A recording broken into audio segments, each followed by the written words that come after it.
The Marriage Conversation. Discovering new pathways to intimacy in marriage. With your host, Dr. Stephen Frew.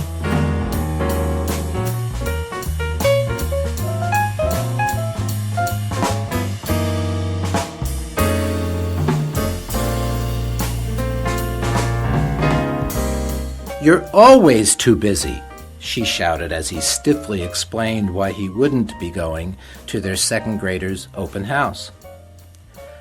Do our schedules communicate important information on our valuing of others?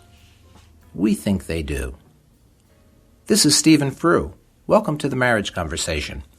Schedules and our ability to see them in context of relationship are indicators of relational competence.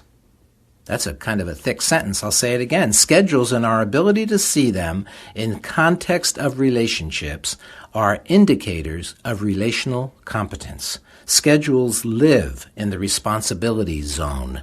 We frequently think they are independent of relationship, perhaps priority-wise superior to relational needs. But schedules are one way we talk to each other. It was a late fall Saturday afternoon when I rolled the family van into the driveway after a morning of working at the office. This was my weekend to have my 4 children, and I was anxious to see them. As I got out of the car, my 6-year-old son came running. Daddy, can we go see the elephants?" The LA Zoo was just 10 minutes from our Burbank home, and even though the zoo closed at 5 and it was already after 4, I said, "Of course."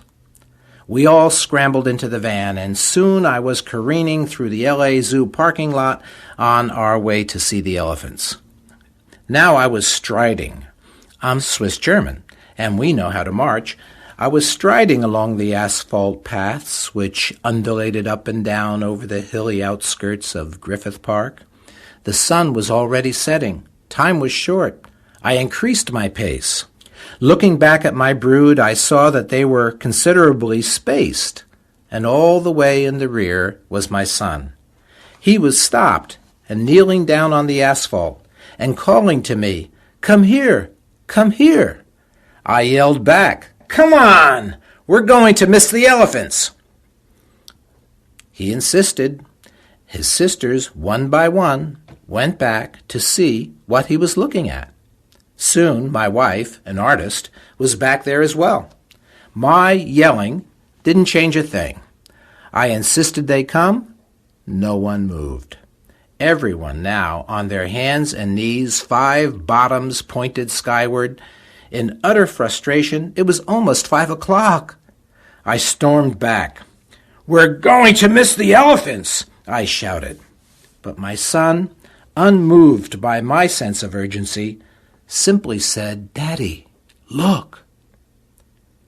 I looked over his shoulder, and my frustration slowly melting, I peered into the iron grate covering a low spot in the path. The afternoon sun had turned the oily water, floating popsicle sticks, plastic wrappers, a fuchsia green with magenta circles around it spotted with purple. My son said, "Isn't it beautiful, Daddy?" I, at first, saw garbage. He saw art.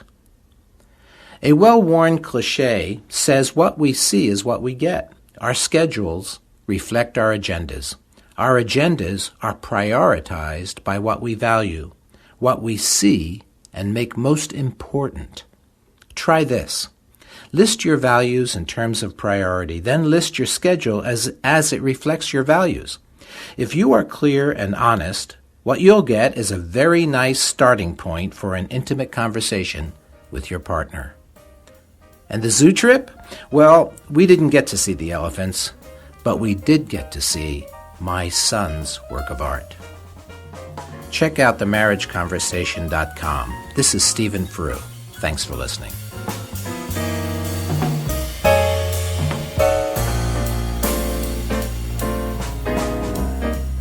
Thanks for listening to The Marriage Conversation. If you have any comments or questions, we'd love to hear from you.